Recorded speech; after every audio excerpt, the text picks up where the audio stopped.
Good morning. I'm not, no. Okay, yep.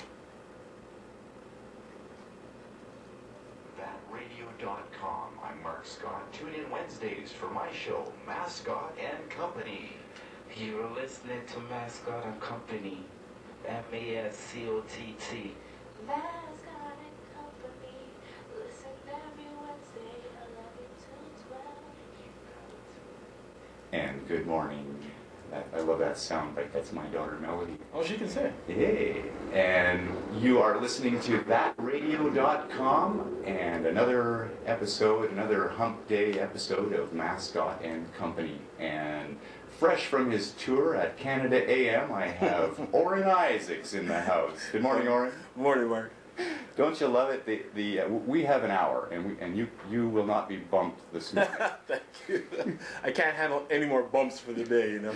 Yeah, well, and after being bumped off of Canada AM, you got onto the Don Valley Parkway, which Yeah, and that was just bumper to bumper. let's just add some insult to injury there.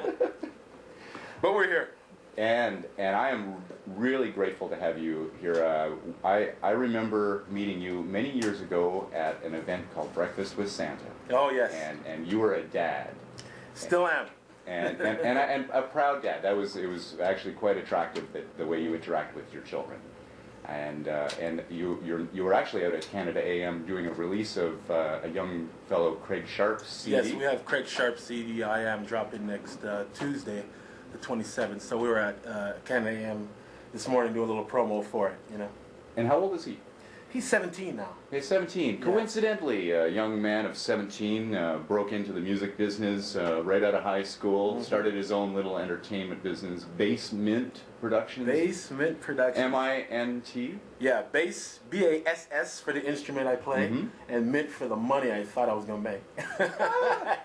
Well, from what I understand, you did all right. You know, it's kind of working out, yeah. Come on, you're an artist.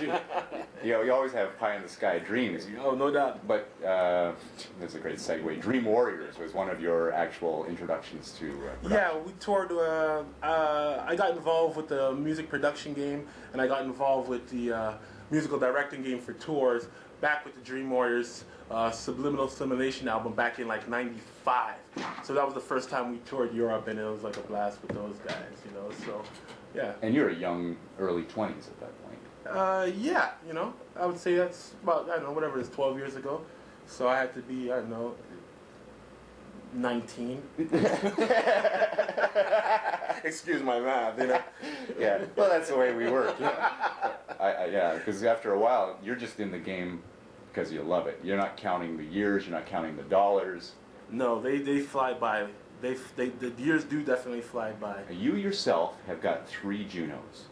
Is that right? Yeah, I have 3 Junos. I think really I have about 6. Only 3 I actually collected, but I think I have 6. Well, I've done a lot because for producing albums, I think I have 3, and then I engineered a couple of albums, which won Junos, like Riding My Funkmobile by Bass's Bass back in the day. So I engineered that single. So, you know, anybody involved with production is eligible to collect a Juno. So I think I have about 6 of them. Is that right? Yeah. So. Well, but yet you've actually created Juno award-winning products more than 6 times. Yes. In your first incarnation of you did Bass 5, Bass. didn't you? Yeah, I think we were. Don't ask me to name them all. Devin, Dream Warriors, Rupert Gale. We did Bass's Bass. I'm missing one. I must have calling you. I must have engineered on Salome something. Bay you actually worked with, right? Yes. That wasn't a production. No, that was my first professional bass gig with Salome. Backstory to that was I was just basically playing in a club, and her daughter, Tuku, was singing background in a little funk outfit we had, and Salome came down and was in the audience, and I was just like, you know, back then it was just like, you know, I was maybe 17 or something like that, and I was just like, wow, you know, there's Salome Bay, and she basically, after the set, came up and said, young man, can you read music? I said, sure can. She hired me the week after, and I was her bass player for like 10 years after that. Oh, good for you. Yeah, for 10 years. It was a nice run. Would you say that was an accident or a coincidence?